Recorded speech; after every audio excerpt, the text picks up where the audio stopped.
खाटू श्याम जी की कहानी सुनने से पहले सब्सक्राइब करें और लाइक करें। पिछले कुछ समय से खाटू श्याम भगवान का नाम चारों तरफ छाया हुआ है। यहाँ तक कि सोशल मीडिया पर भी खाटू श्याम के चमत्कार से जुड़े कई वीडियोज वायरल हो रहे हैं।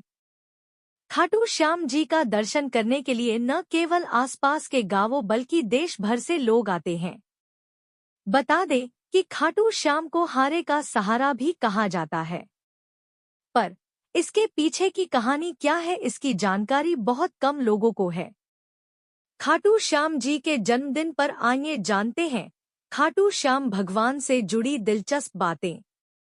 कौन है खाटू श्याम भगवान?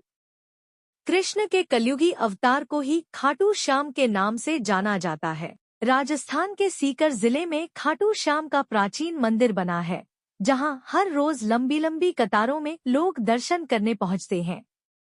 दरअसल माना जाता है कि जब पांडव अपनी जान बचाने के लिए वन में गए थे, तो भीम का सामना हिडिंबा से हुआ था।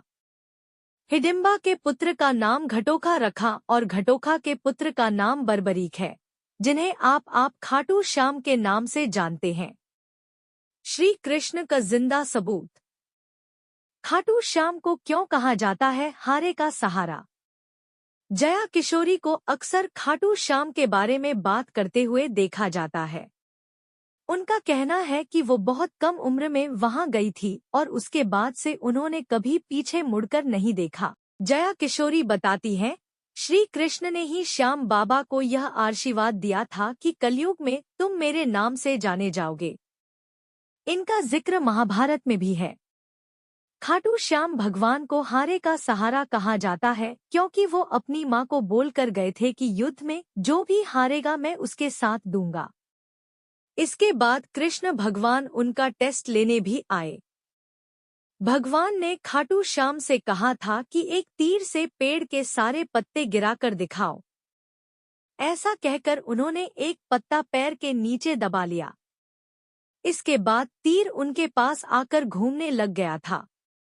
इससे सबको पता चला कि खाटू श्याम कितने शक्तिशाली हैं। इसके बाद कृष्ण भगवान ने खाटू श्याम से उनका सिर मांगा था और उसे सबसे ऊपर रखकर युद्ध देखने के लिए कहा था।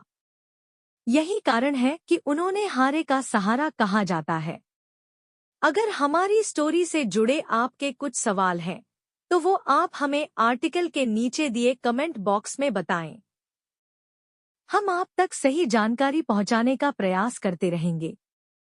अगर आपको ये स्टोरी अच्छी लगी है तो इसे शेयर जरूर करें। ऐसी ही अन्य स्टोरी पढ़ने के लिए जुड़े रहें हर जिंदगी से। खाटू श्याम की कहानी महाभारत काल के वीर योद्धा बर्बरीक से जुड़ी है, जो भीम के पोते और घटोत्कच के पुत्र थे।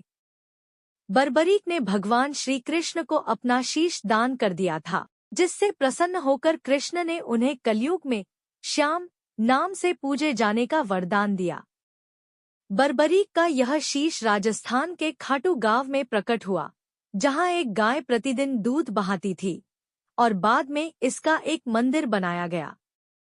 बर्बरीक का जन्म और शक्ति। बर्बरीक में बचपन से ही वीर और महान योद्धा के गुण थे। उन्होंने भगवान शिव की तपस्या कर 3 अभेद्य बाण प्राप्त किए थे, जिसके कारण उन्हें 3 बाणधारी भी कहा जाता है। महाभारत और शीशदान। जब महाभारत का युद्ध शुरू हुआ तो बर्बरीक ने अपनी मां हिडिंबा से वादा किया कि वे हमेशा हारने वाले पक्ष की तरफ से युद्ध करेंगे।